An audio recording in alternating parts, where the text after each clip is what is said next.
Аллах Таала адам баласына дене жана рух берген. Дене чарчайт, ошондой эле жан дүнүйө, рух дагы чарчайт.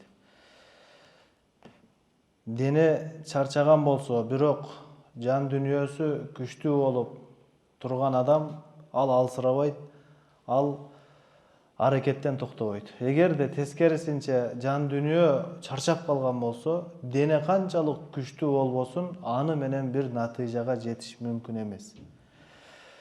Ошол үчүн адам баласы кээде пикир кылат, ойлонот, денесин эс алдырууга, бирок жан дүнүйөнү эс алдырууга болгон ой пикир бизде азыраак. Ошол үчүн дене эс алышы мүмкүн болгон тажрыйбадагы иштердин бардыгын кылып көрсөк дагы эле чарчаганыбыз кетпей атат. Адатта адам баласы 6 саат, 7 саат уктаса, эс алып калыш керек эле, бирок 10 саат уктаса дагы, керек болсо 24 саат уктаса дагы, тургандан кийин кайра эле чарчак, кайра эле кыйынчылык болуп атат. Эмне үчүн? Себеби маселе денеде эмес, маселе жан дүнүйөдө. Жан дүнүйө чарчап калган. Ошондуктан көп адамдар бар, арызданышат, уктасам деле уйкум канбай атат, мурдакыдай күчтүү болбой атам, эс ала албай атам. Уктап эс алыш үчүн адам баласы кыжалатчылыктардан алысыраак болуш керек. Кыжалатчылыктар адамдын жан дүнүйөсүн алысыраткан нерселер. Пайгамбарыбыз саллаллаху алейхи вассалам Анас радиаллаху анхуга үйрөткөн, жана бул амалды аткарган сахабаны бейиштик деп айткан амал бар. Ал жүрөктү тазалап туруп, башкаларга кек сактабай эс алууну пайгамбарыбыз менин улуу сүннөтүм деп айткан. Эмне үчүн? Себеби жан дүнүйө таза болсо, башка бирөөлөргө каршы пикирлер, жаман ойлордон арылып эс алган болсо, ошондой эс ала алат адам. Жана адам баласы канча эс алса дагы, канча көп убактын эс алууга коротсо дагы, эс ала албай аткан дагы бир себеби ага жашоосунда кең жашоону тарайтырып аткан күнөөлөрү себеп болот. Мунун дагы чечилишин пайгамбарыбыз айткан. Мен күн сайын бир риваятта 70 жолу, бир риваятта 100 жолу Аллахтан кечирим сураймын күн сайын дейт. Күнөөлөр үчүн кечирим сурап, күнөөлөрдү азайтып, кечиртип, жүрөктү эл менен болгон мамиледеги каталардан тазалап, андан кийин жаткан болсо, ал үчүн саатта укташтын деле кереги жок. Кыска мөөнөттө адам эс алып кала берет. Себеби пайгамбарыбыздын сахабалары мына ушул амалдар менен алек эле. Пайгамбарыбыз саллаллаху алейхи вассаламдын сүйүктүү кызы Фатима радиаллаху анха үй жумуштарынан бир аз кыйналып калгандыгына байланыштуу пайгамбарыбыздан бир жардамчы сурап келгендеги бир окуя бар. Ушул окуяда пайгамбарыбыз саллаллаху алейхи вассалам жардамчыдан дагы жакшыраак, күчүңө дагы күч кошо турган амал деп бир амалды үйрөткөн. Ошол амалды аткаруудагы адам баласына жакшы эс алуусуна, амалдарын толук аткаруусуна толук шарт түзүп берет. عند أحمد من حديث أم سلمة رضي الله عنها أن فاطمة رضي الله عنها جاءت إلى نبي الله صلى الله عليه وسلم تشتكي إليه الخدمة. Пайгамбарыбыз саллаллаху алейхи вассаламдын кызы Фатима радиаллаху анха пайгамбарыбызга үй иштери боюнча бир аз маселесин алып келди. Кызматчы сурап келди. فقالت يا رسول الله والله لقد مجلت يداي من الرحى أطحن مرة وأعجن مرة. Аллахтын элчиси, менин колдорум жаргылчакты айландырып жара болуп кетти. Кээде бир туруп ун жасаймын, бир туруп камыр жасап кыйналып калдым.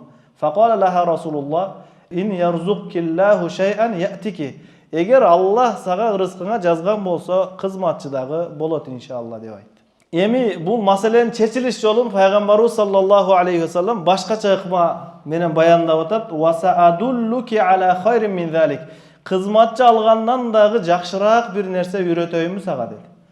Төшөккө барып жатар кезде, эс алганга даярданып жатканыңда 33 жолу субханаллах деп, 33 жолу алхамдулиллах сөзүн жана 34 жолу Аллаху акбар сөзүн айтканым.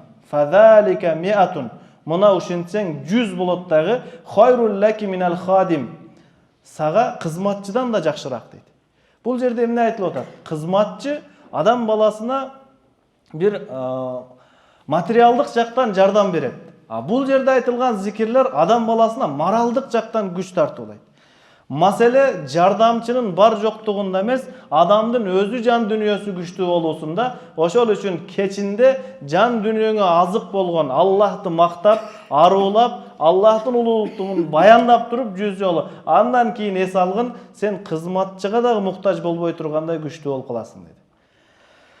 Анан хадистин уландысында пайгамбарыбыз саллаллаху алейхи ва саллям айтат: "Вайда саллайти салата субхи факули". Таң атканда багымдат намазын окуп бүтөр замат мынтип айткан: "Ла илаха иллаллаху вахдаху ла шарика лах, лахул мулку ва лахул хамду юхи ва юмит, биядихил хайр ва хуа аля кулли шайин кадир". Эске ала турган нерсе, зикирлер канча сөздөн турган, кайсыл зикир, канча сан менен айтылыш керек болсо, хадисте ошону так сакташ керек. 33, анан акыркы зикир 34 дедиби, андан бирөөнү ашырып да жибербеш керек. Азайтып дагы койбош керек. Себеби убада кылынып жаткан амал толук аткарылыш керек. Азыркы айтылган калима канчасы айтылды, ошону гана 10 жолу багымдат намаз окугандан кийин айткан. 10 марратин бa'da салати субхи ва 10 марратин бa'да салатил магриб. Ушул айтылган зикирди багымдат намазынан кийин жана шам намазынан кийин 10 жолудан айтып жүргүн. Fa inna kulla wahidatin minhunna taktubu 10 hasanatин ва tahuttu 10 sayyiatin. Ошол 10 жолу айтып атканыңдагы ар бир жолу айткандыгың сен үчүн 10 жакшылык жазат Аллахтын алдында, жана 10 күнөөңдүн кечирилишине себеп болот. Ошондо 10ду 10го көбөйтсөңүз канча болот? 100 жолу. 100 күнөөңүз кечирилип, 100 жакшылык жазылат. Бул айткан зикирдин бизге алып келген кирешеси. Андан башка дагы бир пайдасы бар. Ва кулла вахидатин минхунна каитqi рaqabatin min wuldi Ismail. Айткан зикирлериңдин ар бири Исмаил алейхиссаламдын урпактарынан бир кул азат кылганга барабар. Бул жерде Исмаил алейхиссаламдын урпагынан деп айткандыгы, Исмаил пайгамбардын урпактары арабтар. Эгерде туткунга түшкөн адам кул араб болгон болсо, анын баасы кымбатыраак болгон да. Кымбат кулду азат кылуу сооп сыйлыгы көбүрөөк болот. Ошол үчүн азыркы айтылган зикирлер 10 кулду өзгөчө араб улутундан болгон кулдарды азат кылгандын сооп сыйлыгына жеткирет. Жана дагы бир пайдасы: "Вала яхиллу лизамбин кутиба заликал яума ан юдрикаху илля ан якуна ширк". Ошол күнү жасап койгон күнөөлөрүн эч кимиси бул адамга зыянын тийгизе албайт, эгер ширк эле болбосо дейт. Ширктен башка күнөөлөр зыянын тийбейт, кечирилет. Ушул калималардын себебинен. Ла илаха иллаллаху вахдаху ла шарика ла ва хува харасуки ма байна ан тaqулихи гудватан ила ан тaqулихи ашиятан мин кулли шайтанин ва мин кулли суин. Пайгамбарыбыз саллаллаху алейхи ва саллам сөзүн акырында ушул айтылган таң багымдат намазынан кийин жана шам намазынан кийин айтылышы керек болгон жогорудагы калималардын дагы бир пайдасын айтат. Сен ушул калималарды таң атканда айтсаң, кечке чейин, кечинде айтсаң, таңга чейин ар бир шайтандын азгырыгынан Аллах сени сактайт дейт. Жана экинчи дагы бир пайдасы, жана ар бир зыяндуу нерселерден сени албетте ушул сактайт. Адамдар сактык үчүн материальный жактан көп аракет кылышат. Ар кандай бир буюмдарды колдонуп көрүшөт. Бирок пайгамбарыбыз саллаллаху алейхи ва саллам хадисте убада берип, Аллах сени сактайт деген мына ушул калималар аябай оңой 10 жолу намазда, багымдат намазынан кийин салам бергенден кийинки зикирлерди айтып бүткөндөн соң 10 жолу айтып коебуз. Эртеден кечке чейин сизди тозокко алып кеткиси келип аткан шайтандын азгырыгынан Аллах сактап коет. Бул шайтандан да сактанса болот. Шайтандын душманчылыгынан сактануунун жолун пайгамбарыбыз баяндап да койгон. Бирок нафсинин душманчылыгы эми өзүңүздүн колуңузда болот. Себеби бул зикирлерди багымдат намазынан кийин айтыш үчүн нафси сизге жол бербейт. Себеби нафси бул шайтан менен биргеликте иш алып барган биздин дагы бир душманыбыз да. Ошондуктан хадистер эмнеге айтылат? Бул хадистер ушундай амалдар бар экен да деп кичине таң калып коюш үчүн айтылбайт. Булар амал жасап пайдасына жетип алыш үчүн айтылат. Аллах таалам бардыгыбызга Ушул айтылган хадистерге амал кылып, шайтандын зыянынан сактанып, Аллахтын ыраазылыгына жетүүнү жеңил кылсын. Ва ахиру дa'wana анил хамдулиллахи роббил аламин.